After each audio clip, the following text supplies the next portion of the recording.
ओम शांति।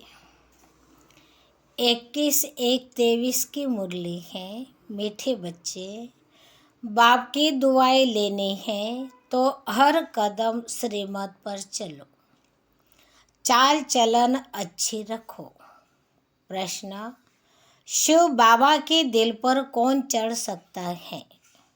उत्तर: जिनकी गारंटी ब्रह्मा बाबा लेता कि यह बच्चा सर्विसेबल है, यह सबको सुख देता है, मनसा वाचा कर्मणा किसी को दुख नहीं देता। ऐसे जब यह ब्रह्मा बाबा बोले तब शिव बाबा के दिल पर चढ़ सकते हैं। अगला प्रश्न: इस समय तुम रूहानी सर्वेंट बाबा के साथ कौन सी सेवा करते हो? उत्तर: सारे विश्व की तो क्या, लेकिन 5 तत्वों को भी पावन बनाने की सेवा तुम रूहानी सर्वेंट करते हो। इसलिए तुम वो सच्चे सच्चे सोशल वर्कर। गीत है: ले लो दुआएं माँ बाप की, सर से उतरेगी गठरी पाप की। ओम शांति। बच्चों ने गीत सुना। ऐसे तो लौकिक माँ बाप की दुआएं अनेक लेते हैं। बच्चे पाँव पड़ते हैं, माँ बाप आशीर्वाद करते हैं। ये ढिंडोरा लौकिक माँ बाप के लिए नहीं पिटाया जाता। ढिंडोरा अर्थात जिसको बहुत सुने, यह तो बेहद बाप के लिए ही गाया जाता है। तो माता पिता हम बालक तेरे, तुम्हारी कृपा से सुख घने रे। भारत में यह महिमा गाई जाती है। जरूर भारत में ही यह हुआ है, तब तो गाया जाता है। एक कदम बेहद में चला जाना चाहिए। बुद्धि कहती है स्वर्ग का रचयिता बाप एक ही है। स्वर्ग में तो सभी सुखी हैं, वहाँ दुख का नाम निशान हो नहीं सकता। इसलिए गाते हैं, दुख में सिमरन सब करे, सुख में करे न कोई। आधा कल्प दुख है तो सभी सिमरन करते हैं। सतयुग में अथाह सुख है तो वहाँ सिमरन नहीं करते हैं। मनुष्य फत्तर बुद्धि होने कारण कुछ भी समझते नहीं है। कलयुग में तो अथाह दुख है, कितनी मारामारी है, कितने भी पढ़े लिखे विद्वान हैं, परंतु इन गीतों का अर्थ बिल्कुल नहीं जानते हैं। गाते तुम माता पिता हम बालक तुम्हारे, तुम्हारी कृपा से सुख घने रे, परंतु समझते नहीं कि कौन से माता पिता की महिमा है। यह तो बहुतों की बात है ना। ईश्वर की संतान तो सभी हैं, परंतु इस समय तो सभी दुखी हैं। सुख घने रे तो किसको नहीं है। कृपा से तो सुख मिलना चाहिए, अकृपा से दुख होता है।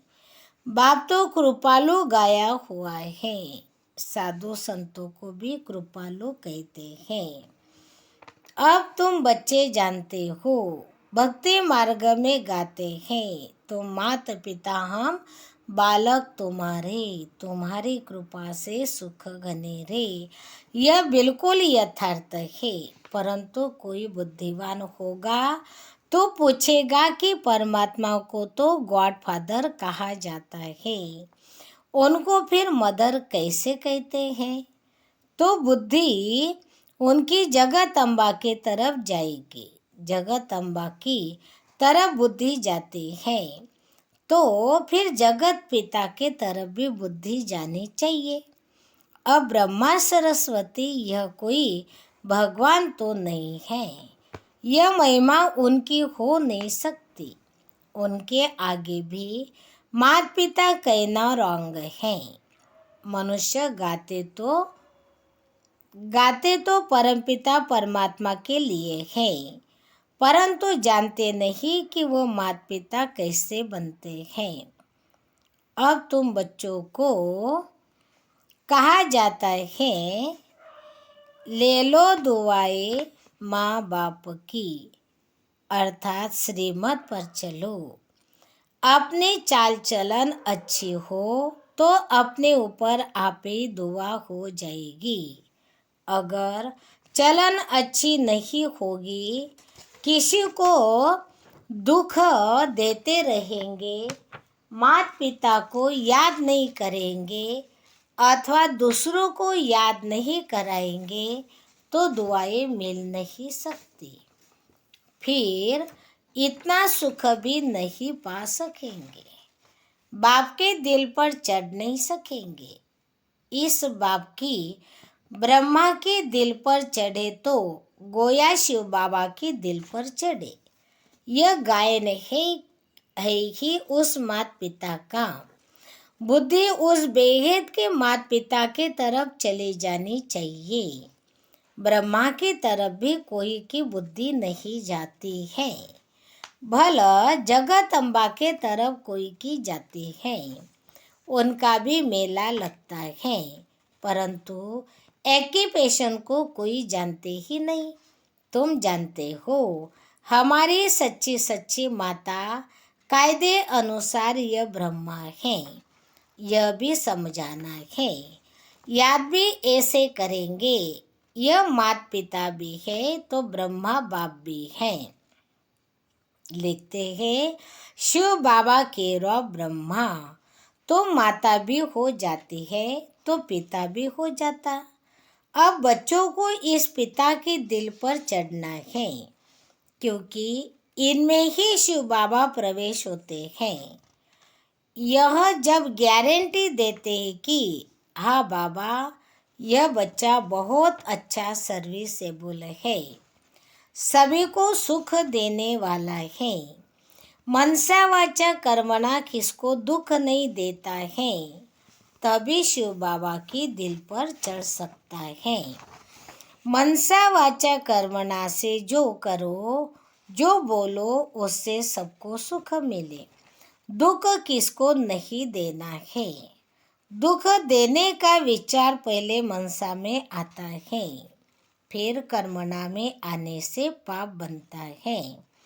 मनसा तूफान तो जरूर आएंगे, परंतु कर्मणा में कभी नहीं लाओ।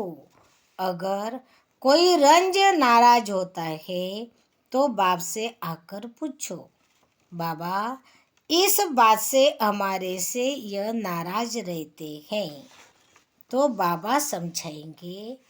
कोई भी बात पहले मनसा में आती है, वाचा भी कर्मणा वाचा भी कर्मणा ही हो गया। अगर बच्चों को माँ बाप की आशीर्वाद लेनी है तो श्रीमत पर चलना है। यह बड़ी गुह्य बात है, जो एक को ही माता पिता कहते हैं। यह ब्रह्मा बाप भी है तो बड़ी माँ भी है। अब यह बाबा किसी को माँ कहे, यह माता ब्रह्मा अब किसको माँ कहे। इस माँ की तो माँ कोई हो नहीं सकती। जैसे शिव बाबा का कोई बाप नहीं, ऐसे इन्हें अपनी कोई माँ नहीं। मुख्य बात बच्चों को यह समझाते हैं कि अगर मनसा वाचा कर्मणा किसी को दुख देंगे तो दुख पाएंगे और पद भ्रष्ट हो पड़ेगा। सच्चे साहिब के आगे सच्चा रहना है, इनसे भी सच्चा रहना है। यह दादा भी सर्टिफिकेट देंगे कि बाबा यह बच्चा बड़ा सपूत है। बाबा महिमा तो करते हैं, जो सर्विसेबल बच्चे हैं, तन मन धन से सर्विस करते हैं, कभी भी किसी को दुख नहीं देते हैं, वही बाप दादा और माँ की दिल पर चढ़ सकते हैं। इनके दिल पर चढ़े माना उनके तख्त पर चढ़े। हमेशा सबूत बच्चों को यह विचार रहता है कि हम गद्दे नशीन कैसे बने। यही तात लगी रहती है। गद्दी तो नंबरवार 8 है, फिर 108, फिर 16,108 भी है। परंतु हम अभी उच्च पद पाए, ऐसे तो शोभता नहीं। जो 2 कला कम हो तब गद्दी पर बैठे। सपूत बच्चे बहुत पुरुषार्थ करेंगे कि हमने अगर अभी लाडले बाबा से सूर्यवंशी का पूरा पूरा वर्षा नहीं लिया तो कलब कलब नहीं लेंगे। अभी अगर विजय माला में नहीं पिरोए तो कलब कलब नहीं पिरोएंगे। यह कलब कलब की रेस है। अभी अगर घाटा पड़ा तो कलब कलब पड़ता ही रहेगा। यह पक्का व्यापारी वह जो श्रीमत पर माँ बाप को पूरा फॉलो करे, कभी किसी को दुख न दे। उसमें भी नंबरवार दुख है, काम कटारी चलाना। बाप कहते हैं, अच्छा श्री कृष्ण भगवान वाच समझो, तो वह भी नंबर 1 है। उनकी बात भी माननी चाहिए, तब तो स्वर्ग के मालिक बनेंगे। समझते ही श्री कृष्ण भगवान ने श्रीमत से शिक्षा दी है। अच्छा, उनकी मत पर चलो। उनसे भी कहा कि काम महाशत्रु है, भला उनको जीतो। इन विकारों को जीतेंगे तब ये कृष्णपुरी में आ सकेंगे। अब श्रीमत की बात तो नहीं, श्री कृष्ण को अब श्री कृष्ण की तो बात ही नहीं। श्री कृष्ण तो बच्चा था, वह कैसे मत देंगे। जब बड़ा होकर गद्दी पर बैठेगा तब वह मत देगा। मत देने लायक बनेंगे तो राज्य चलाएंगे ना। अब शिव बाबा तो कहते हैं, मुझे निराकारी दुनिया में याद करो। श्री कृष्ण फिर कहेंगे कि मुझे स्वर्ग में याद करो। वह भी कहते कामा शत्रु है, इन पर जीत पहनो। वहाँ विष नहीं मिलेगा तो विष को छोड़ पवित्र बनो। यह तो श्री कृष्ण का बाबिट समझाते हैं। अच्छा, समझो मनुष्य ने मेरा नाम निकाल बच्चे का नाम डाल दिया है, वह भी तो सर्वगुण संपन्न है। वह भी कहते हैं गीता में लिखा हुआ है कि कामा शत्रु है, उनको भी मानते थोड़ी है, उन पर भी चलते थोड़ी है। समझते श्री कृष्ण खुद आए तब हम उनकी मत पर चलेंगे, तब तक तो गोता ही खाते रहेंगे। सन्यासी आदि कह नहीं सकते कि मैं तुमको राजयोग सिखाने आया हूँ। यह तो बाप ही समझाते हैं और संगम की ही बात है। श्री कृष्ण ने सतयुग में उनको भी ऐसा लायक बनाने वाला कोई तो होगा ना। तो शिव बाबा खुद कहते हैं, श्री कृष्ण और उनके सारे घराने को अब मैं स्वर्ग में जाने लायक बना रहा हूँ। बाबा कितनी मेहनत करते हैं कि बच्चे स्वर्ग में चल उच्च पद पाए, नहीं तो पढ़े लिखे के आगे जाकर भरी उठाएंगे। बाप से तो पूरा वर्षा लेना है। अपने से पूछो, हम इतने सपूत हैं। सपूत भी नंबरवार होते हैं, उत्तम मध्यम कनिष्ठ। उत्तम तो कभी छुपे नहीं रहते, उनके दिल में रहम आएगा, हम भारत की सेवा करें। सोशल वर्कर भी नंबरवार होते हैं, उत्तम, मध्यम, कनिष्ठ। कई तो बहुत लुट्टे हैं, माल बेचकर खा जाते हैं। फिर उनको सपूत सोशल वर्कर कैसे कहेंगे? सोशल वर्कर तो अपने को बहुत कहलाते हैं, क्योंकि सोसाइटी की सेवा करते हैं। सच्ची सेवा तो बाप ही करते हैं। तुम कहते हो कि हम भी बाबा के साथ रूहानी सर्वेंट है। सारी सृष्टि तो क्या, तत्वों को भी पवित्र करते हैं। सन्यासी तो यह नहीं जानते कि तत्व भी इस समय तमो प्रधान है, इनको भी सतो प्रधान बनाना है। सतो प्रधान तत्वों से तुम्हारा शरीर भी सतो प्रधान बन जाएगा। बाबा समझाते तो बहुत है, परंतु बच्चे फिर भी भूल जाते हैं। याद उनको रहेगा जो औरों को सुनाते रहेंगे। दान भी करेंगे तो धारणा भी नहीं होगी। जो अच्छी सर्विस करते हैं उनका बाप दादा भी नाम वाला करते हैं। यह तो बच्चे भी जानते हैं कि सर्विस में कौन कौन तीखे हैं। जो सर्विस पर है वह दिल पर चढ़ते हैं।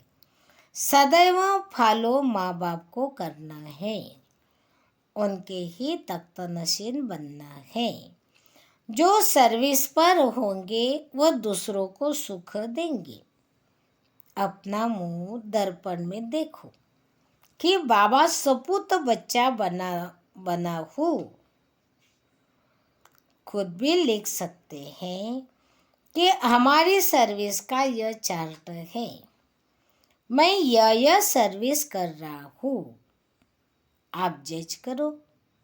तो बाप को भी मालूम पड़े, खुद भी जज कर सकता है कि मैं उत्तम हूँ, मध्यम हूँ या कनिष्ठ हूँ। बच्चे भी जानते हैं कौन महारथी है, कौन घोड़ेसवार है। कोई भी छुपा नहीं रह सकता है।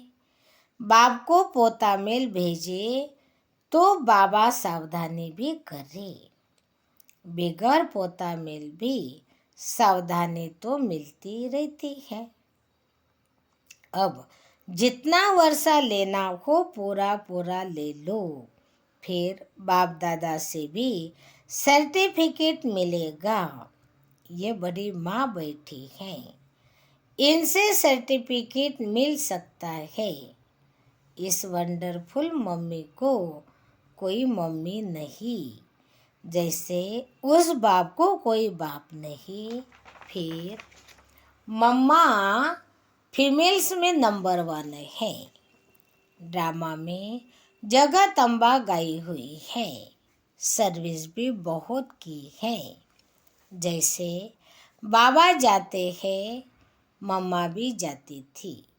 छोटे छोटे गांवों में सर्विस करती थी, सब में तीखी गई। बाबा के साथ तो बड़ा बाबा है, इसलिए बच्चों को इनकी संभाल रखनी पड़ती है। सतयुग में प्रजा बहुत सुखी रहती है। अपने महल गाय बैल आदि सब कुछ होते हैं। अच्छा, बच्चे खुश रहो, आबाद रहो, न बिसरो न याद रहो, क्योंकि याद तो शिव बाबा को करना है। अपने शरीर को भी भूल जाना है तो औरों को कैसे याद करे? अच्छा, मीठे मीठे सीखे लते बच्चों प्रति माता पिता बाप दादा का याद प्यार और गुड मॉर्निंग। रूहानी बाप की रूहानी बच्चों को नमस्ते। हम रूहानी बच्चों की रूहानी माता पिता बाप दादा को याद प्यार नमस्ते। धारणा के लिए मुख्य सार। पहली पॉइंट, कोई को भी नाराज नहीं करना है। मनसा वाचा कर्मणा सबको सुख दे, बाप की और परिवार की दुआएं लेनी है।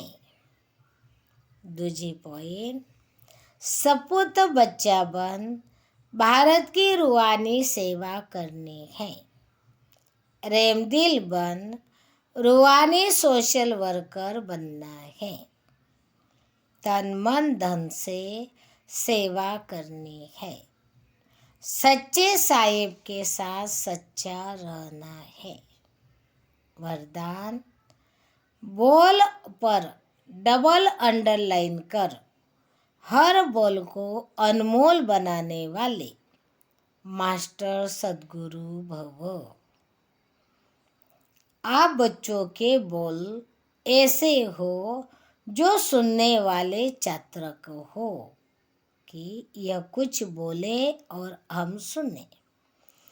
इसको कहा जाता है अनमोल महावाक्य। महावाक्य ज़्यादा नहीं होते, जब चाहे तब बोलता रहे, इसको महावाक्य नहीं कहेंगे।